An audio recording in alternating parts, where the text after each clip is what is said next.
संबंधित विभाग जो निर्माण एजेंसी रहा हो उस पर कार्रवाई होना चाहिए, संबंधित ई पर कार्रवाई होना चाहिए, एसडीओ उपयंत्री पर कार्रवाई होना चाहिए कि शासन से आग्रह है कि संबंधित ठेकेदार के ऊपर कार्रवाई कराएं एवं इसकी 2 से 3 साल आपका कहना है। जहाँ तक मुझे जानकारी में है ये अभी 6 महीने पूर्व ही से यहाँ पर बैठकें वगैरह चालू हुई हैं जी। 1 साल से ज़्यादा 1 साल से ही यहाँ पर बैठकें चालू हुई हैं। 1 साल यानी ये पहली बरसात जी। पहली बरसात का दंश ही नहीं झेल पाएंगे। आप देखिए फर्नीचर की क्या हालत होने वाली है, जो बड़ी मुश्किल से हमारे शाहनगर को कहीं ना कहीं कोई भी सार्वजनिक बैठक, चाहे वो प्रशासनिक हो या कोई सामाजिक बैठक के लिए एक यह जनपद पंचायत शाहनगर को यह सभा कक्ष मिला था।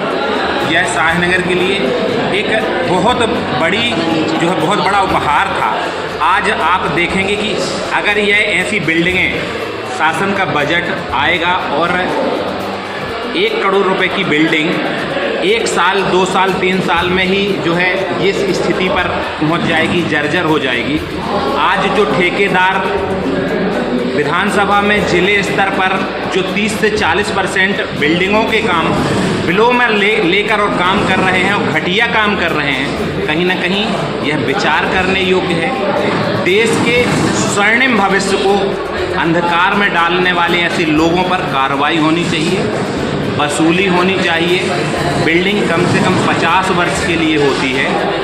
अगर यह 5 वर्ष में, 2 वर्ष में, 3 वर्ष में इस हालत में पहुंच गई है तो कहीं ना कहीं ठेकेदार के ऊपर और संबंधित विभाग जो निर्माण एजेंसी रहा हो उस पर कार्रवाई होना चाहिए, संबंधित ई पर कार्रवाई होना चाहिए, एसडीओ उपयंत्री पर कार्रवाई होना चाहिए कि आप अपना मकान भी अगर कोई प्रधानमंत्री आवास 1 लाख रुपए का बनाता है तो आप उसके यहाँ जाकर देखिए कि कितने साफ सफाई और कितना स्वच्छता, और कहीं पूरे उस 12 बाई 15 के कमरे में कहीं एक बूंद पानी नहीं आ रहा होगा।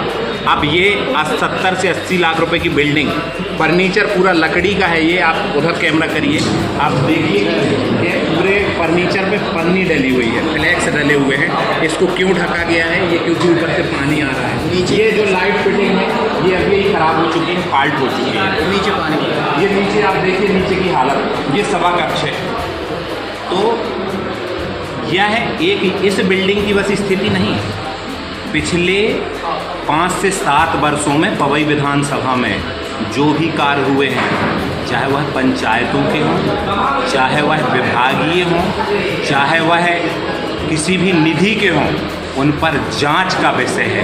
क्योंकि ये चारागाह बना हुआ है, जो भी आता है खोंटता है, खाता है, पेड़ को उखाड़ता है और चला जाता है। ऐसे लोगों पर मैं तो कहता हूँ ऐसी कार्रवाई होना चाहिए कि उनकी जो है जो संपत्ति उन्होंने तिजोरियों में जमा की है उससे वसूल करके, और जो जनता का टैक्स का पैसा है, जनता का जो परिश्रम का पैसा है, लोग जो अपनी तिजोरियों में शोभा बढ़ाने के लिए और काला व्यापार करने के लिए जो जमा कर रहे हैं, ऐसे लोगों पर कड़ी से कड़ी कार्रवाई होनी चाहिए।